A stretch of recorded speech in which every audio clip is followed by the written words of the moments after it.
Dieu tout-puissant, quand mon cœur considère tout l'univers créé par ton pouvoir,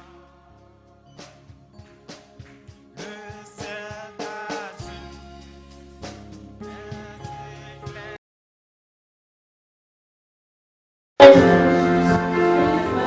Là-haut, éternel Dieu, tout le temps qu'on a fait dans le passé, il y a eu encore, éternel Dieu, les défaillances, les faiblesses, les actions qui n'ont pas honoré, qui n'ont pas glorifié. Tu as la capacité de reprendre, de restaurer, éternel Dieu, pour que la suite des temps nous soit déclarée parfaite. Car les méchants serviteurs seront déclarés méchants et seront liés jetés dans le lieu des ténèbres. Mais nous voulons être les bons, nous voulons être les fidèles. Et il est temps de rattraper, de racheter le temps. Accorde-nous cela. Accorde-nous cela. Accorde-nous cela. Dans le nom puissant de Jésus de Nazareth. Merci Père. Au nom de Jésus dans la prière. Amen. Alléluia. Béni sois-tu, le Dieu très haut, pour cette grâce que tu accordes encore à ce moment précis pour parler à mes bien-aimés du monde entier. Bien-aimés, je vous salue dans le nom précieux de Jésus-Christ de Nazareth et je prie que cette reçue te trouve en bonne santé et que mon Dieu t'accorde la bonne compréhension de sa pure parole, car le moment est venu pour que les disciples puissent avoir les oreilles des disciples en réalité pour pouvoir cerner la voix de Dieu qui descend d'en haut, les concernant. Le temps est venu pour que nous adorons Dieu en esprit et en vérité, pour que nous adorons Dieu selon son cœur, selon ce qu'il a besoin, selon ce que nous demandons, selon ses exigences. Nous ne devrons pas servir Dieu comme nous voulons, mais nous voulons le servir dans sa parfaite volonté. Lui n'est pas venu faire sa volonté sur terre, mais il est venu, le Seigneur Jésus n'est pas venu faire sa volonté sur la terre, mais il est venu faire la volonté du Père. C'est pourquoi il pouvait le dire autrefois, si cette coupe peut passer sans que je la boive, non pas ce que je veux, mais ce que tu veux.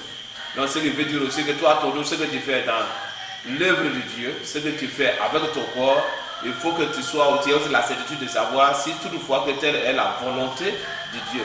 Dieu nous a créés pour une mission sur terre. Dieu nous a créés pour pouvoir le servir. Dieu nous a créés pour nous marcher dans la vérité. Et cette vérité nous a déjà révélé. Cette vérité, il a permis que, comme nous étions faibles par la faiblesse de notre chair, de notre corps, il nous a puissancés par son esprit. Et si son esprit en question est en toi, son esprit en question est en moi, nous devons nous laisser mouler par l'Esprit de Dieu, afin d'être orienté par son esprit et marcher par l'esprit. La chair doit plus avoir son impact sur la vie réelle d'un enfant de Dieu. Donc je viens ici par ces paroles, n'est-ce pas, pour exhorter un frère, pour exhorter une sœur. Mais ce soir, certainement, nous allons beaucoup plus parler de nos bien-aimés sœurs en Christ, des épouses des pasteurs, des filles de l'église, des filles de Dieu. Nous voulons parler, pas que nous sommes contre les entretiens corporels et autres, mais nous venons tout simplement pour leur révéler la pensée de Dieu leur concernant. Elles sont des créatures merveilleuses et Dieu ne veut pas les voir se dénaturer comme de la manière nous les voyons aujourd'hui dans nos sociétés. Dieu veut vraiment que vous soyez sanctifiés et cette sanctification doit commencer par la posture interne et ça doit aussi influencer l'externe. Donc si toutefois que tu prends soin seulement de la posture externe et que la posture interne n'est pas impactée par la parole de Dieu, influencée par la parole de Dieu, bien évidemment tu ne seras pas sauvé. Je viens parler à une soeur certainement qui dira, mais Dieu regarde, n'est-ce pas, au cœur. Autrefois, Dieu avait regardé certainement au cœur de Saül. C'est pourquoi il a dit à Samuel de ne pas pleurer sur Saül quand il l'a rejeté. Que l'homme regarde à ceux de l'extérieur, ne regarde pas sa taille, ne regarde pas ses larmes. Mais moi je l'ai déjà rejeté, il avait déjà vu la posture de cœur de Saül. Et pendant ce temps, il y avait un jeune qui était, n'est-ce pas, autrefois dans la bergerie de son père. Et il était ignoré des hommes. Mais son cœur avait déjà pris plaisir en son cœur. Et de là, plus tard, il va révéler son secret d'aller le oindre. Donc, c'est sur la posture de son cœur que Dieu amènera sa grâce vers toi. Et cette grâce vient vers toi parce que Dieu voit en toi que tu peux porter cette semence-là, tu peux porter cette ressource-là pour ta sanctification. Alors, nous venons ici pour vous parler sur le thème de celui de que fais-tu de ton corps? Et le sous-thème, c'est l'inventaire corporel. Ce corps que Dieu t'a donné, que fais-tu de ce corps? Que fais-tu de ce corps que Dieu t'a donné? Est-ce que tu t'assois souvent pour réfléchir, te regarder dans ton miroir pour savoir si toutefois la mission pour laquelle Dieu t'a envoyé sur la terre, c'est cette mission que tu es en train de faire. La beauté qu'il t'a donnée, c'est cette beauté que tu es en train de révéler au monde. N'est-ce pas depuis au moment où Dieu t'a sélectionné pour que tu viennes sur cette terre, il y a eu une lutte, il y a eu beaucoup de semences, mais ce jour-là, c'est toi qui as été sélectionné pour que tu sois élu pour être aujourd'hui, n'est-ce pas, une sœur en Christ ou un frère en Christ. Pourquoi tu laisses dénaturer par le courant de la vie, par le courant du Dieu de ce monde, du Dieu de cet âge mauvais, parce qu'il a pour mission, n'est-ce pas, pour nous montrer comme si Dieu s'est trompé quelque part en nous créant. Il laisse ça l'insatisfaction dans le cœur des enfants de Dieu.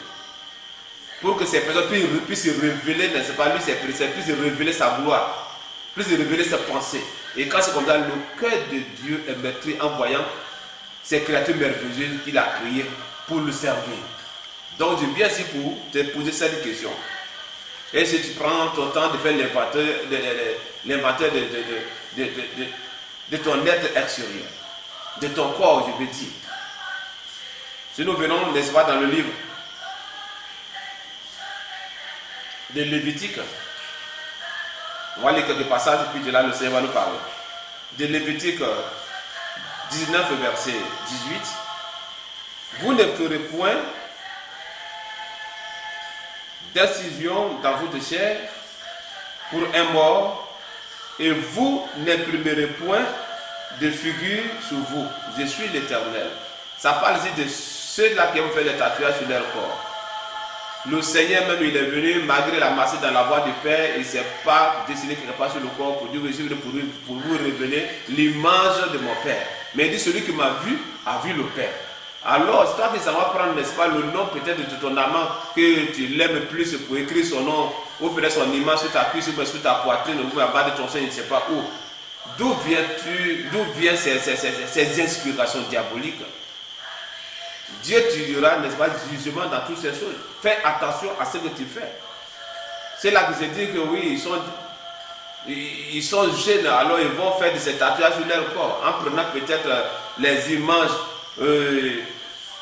des scorpions, d'autres de dragons, d'autres même de serpents.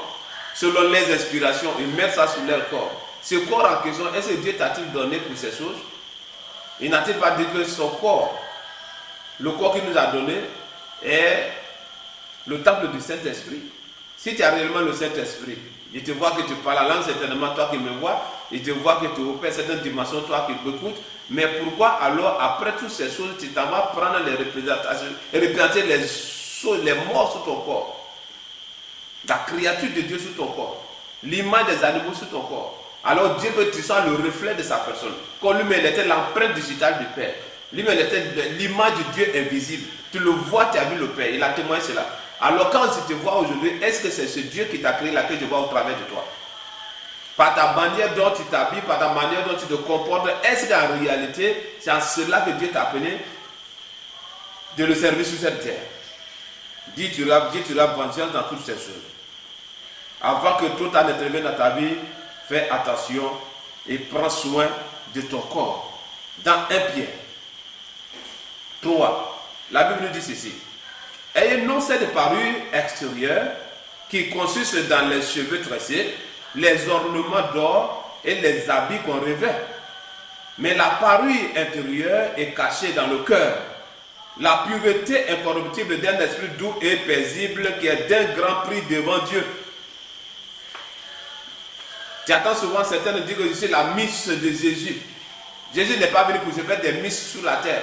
Si tu veux être la miss de Jésus, tu dois être modèle des servantes qui ont servi Dieu autrefois. Comme nous pouvons lire tout à l'heure ici dans le 5e verset qui dit: ainsi se paraient autrefois les saintes femmes qui espéraient en Dieu. Ces saintes femmes en question, tu vois déjà que c'est Dieu regardait la posture de leur cœur et leur cœur plaisait à Dieu. Et marchait selon la pensée de Dieu. Et s'habillait selon la pensée de Dieu. Et aujourd'hui, alors, nous regardons, n'est-ce pas, par les films que les gens regardent, ça va s'inspirer de ces choses. Et ils s'habillent comme les modernes. Et après cela, les dimanches, ils viennent s'asseoir dans l'église. Toi qui es une créature merveilleuse, tu t'en vas prendre les choses fausses que le diable a créées, l'a mis sur le marché. Et les noms même identifient que ce sont les fausses choses. Si on peut en nommer certaines choses. Si on veut parler de faux hommes, tu n'es pas fait pour porter de faux hommes. Si toutefois que tu naissais autrefois avec ces ongles étranges sur toi, je crois bien que tes parents allaient dire qu'ils ont mis un génie au monde.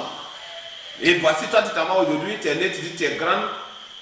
Alors tu veux faire ta vie, tu veux faire de ton corps de ce que tu veux. Alors c'est toi, tu t'en vas prendre les faux ongles pour mettre sur toi. D'où viens-tu ces explications? D'où sortent ces choses? Et après cela, vous partez vous asseoir dans l'église et vous avez fini de parler en langue. Que fais-tu de ton corps? Prends-tu le temps pour faire l'inventaire du corps, du merveilleux corps que Dieu t'a donné? Après les faux ongles, on passe souvent des faux cils.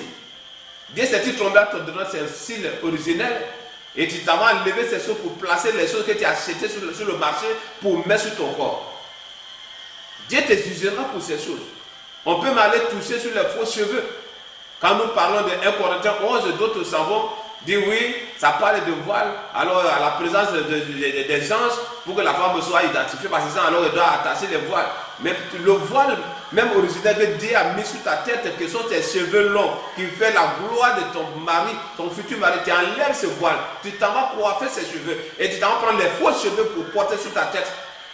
Et c'est par là les délivrances, ces faux cheveux, ça cueille sur la tête de ces personnes, ça se jette à terre.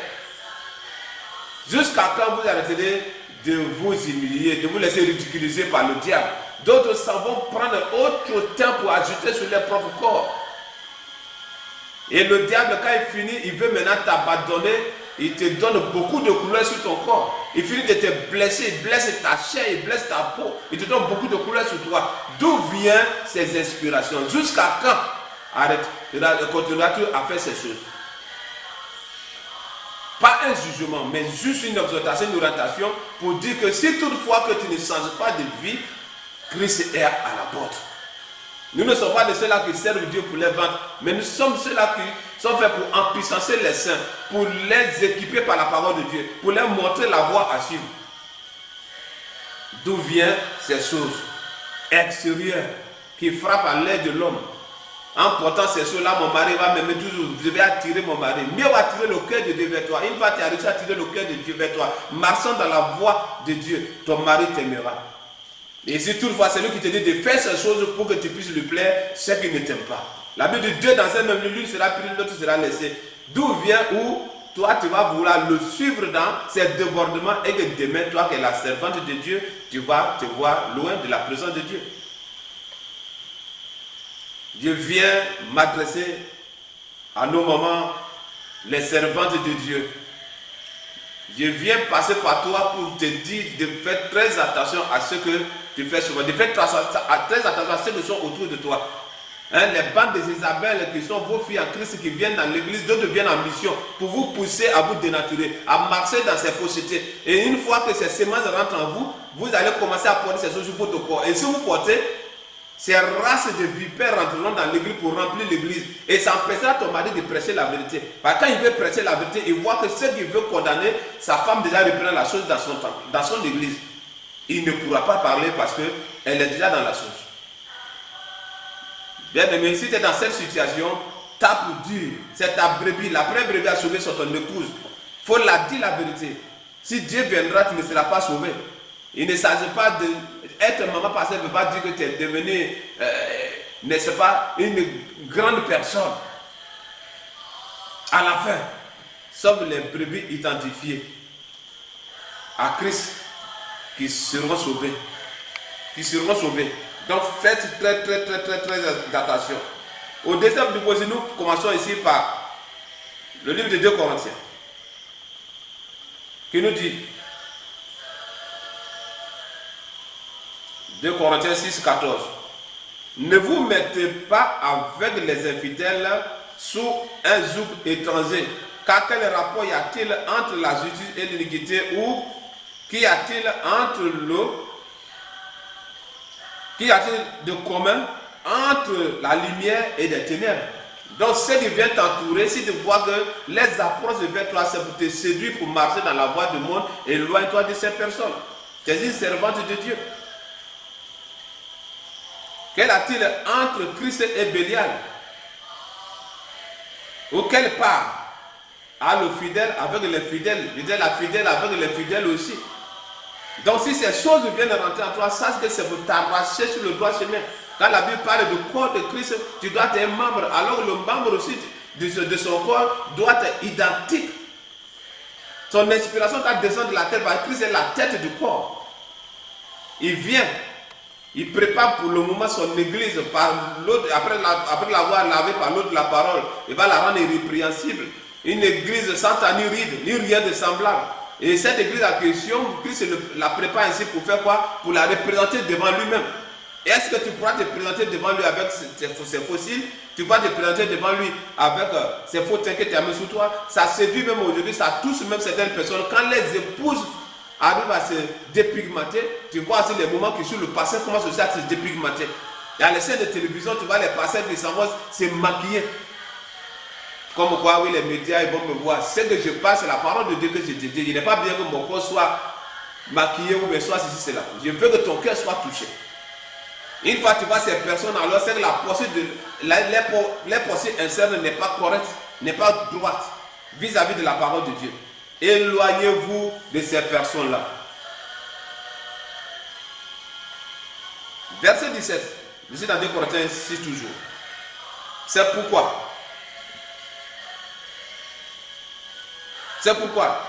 Sortez du milieu d'eux et séparez-vous, dit le Seigneur. Ne touchez pas à ce qui est impur et je vous accueillerai. Il viendra t'accueillir. C'est pourquoi avant qu'il vienne t'accueillir, moi déjà je te donne l'orientation. Si tu es sorti de ces choses, le temps vient pour que tu te sépares. Si tu t'es séparé, elle a force à ne plus te retourner en arrière. Dieu aime la couleur de tes lèvres. Dieu aime tes ongles qu'il a créés. Dieu aime tes cils. Dieu aime tout ce qu'il a mis sur toi. Il ne s'est pas trompé pendant qu'il te créait autrefois. Dieu aime ta taille. Aller porter les tailles longues, je ne sais pas de combien de centimètres, ça ce sont les preuves de l'insatisfaction. Le diable vient te dire, oh, tu es petit de taille, oh, tel vêtement, si tu portais un peu de truc en bas. Tout cela pour que tu puisses grandir, atteindre un certain niveau de taille devant les hommes. Mais c'est Dieu qui t'a donné cette taille, c'est Dieu, s'est-il trompé pendant qu'il te créait? Il va t'envoyer un homme qui va aimer cette taille-là.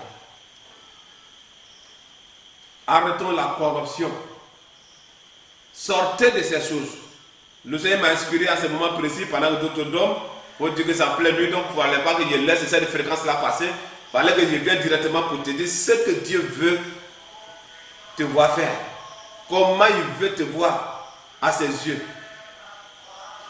Acceptera-tu d'être apprécié des hommes et que devant Dieu demain, il va te dire que loin de moi, tu vas dire que j'ai parlé en langue, j'ai fait des miracles, j'ai fait des produits, j'ai fait ceci. Et il te dira, je ne te connais pas, je ne sais pas d'où tu es. Il est temps d'ouvrir grandement tes yeux pour voir. Ça ne sert à rien. Ça soit ce qu'on appelle souvent les messes brésiliennes, ça ne sert à rien. Devant les hommes, quand tu vas passer, vont t'indexer, vont voir. Pour eux, ça fait de toi une grande dame. Celle-là, ces messes viennent de la Brésil.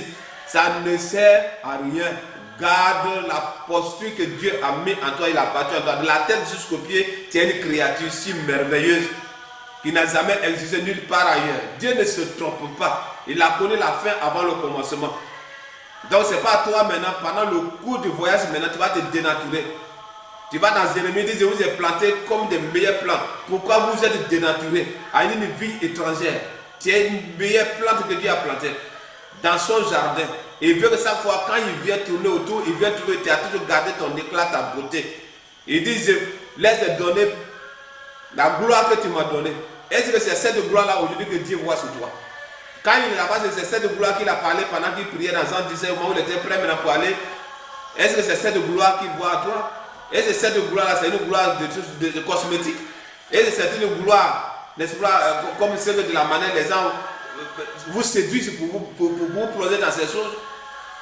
Ils vont te dire, voilà la grande dame, tu rentres dans les banques, ils vont te céder la place et toi tu ne vas pas te mettre dans le rang et tout. Parce que tu es rentré, n'est-ce pas, avec un habillement selon le coup, comme le trait de ce monde. C'est bien. Mais est-ce que demain Dieu pourra te soigner? Les hommes qui t'ont ouvert les portes pour que tu rentres sans faire le rang. Mais au ciel, il n'aura pas ça. Les fossiles, les phares, si vous voulez savoir leur origine, c'est depuis Jézabel. Les messes et autres, si vous voulez savoir leur origine, c'est depuis en Égypte. Alors Dieu a vu que son peuple a passé un temps là-bas et il les a fait sortir pour les envoyer dans la terre promise. Et tous ceux qui avaient encore ces séductions dans leur cœur sont tombés dans le désert. Ils n'ont pas pu fouler le sol de la terre promise. Et nous sommes aujourd'hui dans l'Égypte spirituel que ce monde. Si toutefois tu ne te laisses pas corriger par la parole de Dieu, tu ne te laisses pas toiletter par la parole de Dieu, tu ne passes pas par la lumière de la parole de Dieu, tu vas tomber certainement pendant ce voyage. Bien-aimé, je viens m'adresser à toi, serviteur de Dieu. Autrefois, plusieurs sont sortis en exil, mais parmi toutes ces générations, ceux qui sont sortis autrefois, cette génération qui a commencé la marche avec Moïse, il y a 2 seulement qui ont pu entrer. Et je ne souhaitais pas qu'aujourd'hui, quand cela va arriver, il y ait seulement des petits groupes de serviteurs qui vont arriver là-bas. Il a bien dit que la moisson est grande, mais peu d'ouvriers. Donc, si toutefois, tu veux être dans le champ, attends que Dieu t'équipe pour que tu sois un ouvrier. Dieu n'a pas besoin de manœuvres. C'est les manœuvres, ils ne savent pas comment entretenir la bergerie, comment s'occuper des brebis. Alors ils laissent tous vivre ensemble. Alléluia, Amen. Donne nos dîmes, donne nos offrandes. Demain, va vite avec comme tu veux. Dimanche prochain, ma fille, on apprend. Et d'autres s'en vont. Ils savent que les filles de l'église s'en vont se prostituer pour les avoir de l'argent. Ils savent que les filles se font entretenir par des grands types dans les quartiers, dans les sociétés, et les retirent de l'argent pour les donner, et ils ferment les bouches là-dessus. Tu seras jugé pour ces choses-là. Je viens pour te dire de faire très attention. Dieu est très en colère. C'est pourquoi il passe par moi pour te parler. Pas un jugement, mais par tes actes, il faut t'asseoir et toi-même réfléchir sur ta propre vie.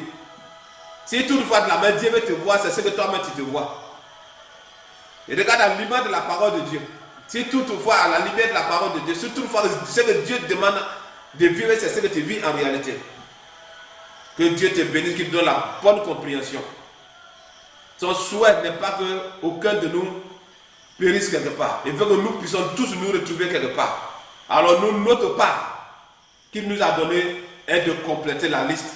Alors toi aussi, je passe par toi pour que si tu acceptes d'être ressuscité, tu acceptes d'être équipé spirituellement, pour que Dieu passe par toi pour compléter la liste de certaines personnes. Toi, tu ne peux pas évangéliser les gens pour l'envoyer sur le champ, pour ajouter à la liste, sans que toi-même ta vie ne soit conforme. Il veut passer par toi pour évangéliser tes soeurs. Il veut passer par toi pour évangéliser tes frères. Mais il faut que toi-même, tu sois saint, comme lui Dieu est saint. Il dit, comme il est saint, nous serons saints. Et cela, ce n'est pas après la mort. Nous ne sommes pas ceux-là qui prient pour les morts pour dire, ouais, telle personne, et puis on le déclare saint. Dès ton vivant déjà, il faut que toi-même, tu reçois cela en toi, que oui, tu es saint. Tu t'es fait sanctifier par la parole de Dieu. Si tu lis dans le livre de 2 Corinthiens, c'est le premier verset, il est dit là-bas, vu toutes ces promesses-là, achevons notre marche dans la crainte de Dieu. Alors il faut que tu achèves ta base dans la crainte de Dieu, marchant dans la lumière de Dieu, puisqu'il viendra pour t'accueillir. Ce n'est pas ton pasteur qui va t'accueillir, ce n'est pas ton épouse qui va t'accueillir. Ce n'est pas les anciens de l'église, ni les diacres, ceux qui se procèdent devant toi à l'église, ce n'est pas eux qui vont venir t'accueillir. Alors retiens que tu dois sortir, tu dois te séparer. Tu ne dois plus toucher à ces choses-là. Et lui, Dieu viendra t'accueillir. Tu es l'église individuelle de Dieu. Et cette église en question, sache que c'est toi qui es en train de préparer pour venir te présenter à lui. Avant d'être l'église commune, avant d'être membre de son corps, chacun de nous doit déjà se voir. Et recevoir le témoignage même dans son esprit qu'il est déjà identifié à Christ. Si la Bible dit celui qui est à Christ, il est une nouvelle créature, Dieu veut te recréer de nouveau. Mais accepte d'entrer en lui. Et pour entrer en lui, il y a une seule porte. Passe par Jésus-Christ de Nazareth. Je prie maintenant. Père, je prie pour tes enfants qui me reçoivent maintenant. Je prie pour ton peuple, oh Dieu. Je prie que tu leur donnes la vraie compréhension. Je prie que la croix ne soit pas vaine pour d'autres. Je prie qu'au éternel Dieu qu'ils sachent qu'autrefois, au moment où tu criais, autrefois tu priais jusqu'à ce qu'il y a eu des saignements qui sont sortis dans tes corps. C'est parce que pendant ce temps, tu voyais déjà une église que tu préparais. Tu voulais voir ces personnes-là être identifiées au Père. Comme toi, me tu disais autrefois, je ne fais rien de moi, sinon ce que je dois faire le Père. Je prie que ces personnes ne fassent rien de même par la chair, mais qu'ils voient ce que l'Esprit révèle à l'église aujourd'hui. Je prie au éternel Dieu pour tes bergers que tu as établis sur l'église, qu'ils ne fassent pas l'église les moyens au éternel Dieu de trafic, mais qu'ils puissent te servir avec amour et fidélité, les montrant la voie, les équipant par la parole de Dieu, pour qu'à ton retour au éternel Dieu, nous soyons tous sauvés et que nous parvenions à l'unité de l'Esprit, comme ton Seigneur pourrait le dire, au point où nous sommes parvenus, marchons d'un même pas. Accorde au éternel à tes enfants de marcher d'un même pas. Accorde à tes servants de marcher d'un même pas. Qu'il n'y ait ni esprit de Jézabel qui va contrôler une vie quelque part. Qu'il n'y ait bien d'esprit des Égyptiens spirituels qui va contrôler une vie quelque part. Qu'il soit fier d'elle, de sa beauté. Peu importe ce que le monde va dire. Nous te le demandons parce que tu es capable. Fais-le dans le nom puissant de Jésus. Les temps sont très glissants. Le moment est venu où beaucoup courent derrière les messages qui leur fait plaisir. Comme Paul l'avait prédit autrefois. La démagogie attend de bonnes choses.